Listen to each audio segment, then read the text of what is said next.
અધ્યાત્મનું બહુ જ મોટું બેકગ્રાઉન્ડ પાછલા જન્મનું લઈને હું આવ્યો છું. કલકત્તાની અંદર કોઈક મેડિકલમાં ભણતી કોઈક છાત્રા ઉપર રેપ થયો. જે મંત્રોનું દર્શન કરે એને ઋષિ કહેવાય. જ્યારે જે સંવાદ ચાલતો હતો ભગવાન વચ્ચે અને અર્જુન વચ્ચે, ત્યારે બીજી બધી સેનાઓ શું કરતી? ત્યારે અર્જુન એવો વ્યક્તિ હતો કે જેને મહાદેવને હરાવ્યા છે. અર્જુને શું કામ ભગવાન પાસે આ જ્ઞાન માંગ્યું? કે જ્ઞાનનો જિજ્ઞાસુ જ્યાં સુધી પ્રશ્ન ન કરે ત્યાં સુધી જ્ઞાન ઓપન અપ ન કરાય. તો કર્મયોગ શું છે? 161 વખત કર્મ શબ્દનો પ્રયોગ ગીતાજીમાં થયો છે.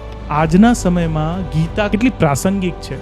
મનુ ભાકર નામની છોકરી એક માત્ર ગ્રંથ એવો છે જેની જન્મ જયંતિ ઉજવવામાં આવે. બે ખભાની વચ્ચે એક માથું ધરાવતા સમગ્ર માનવ જાત માટે આ ભગવદ્ ગીતાનો ગ્રંથ. ભક્તિ શું છે અને બીજું આપણો ધર્મ, આપણો સનાતન ધર્મ શું શીખવે છે? વ્યક્તિ પૂજા નેવર એવર ઇન સનાતન ધર્મ.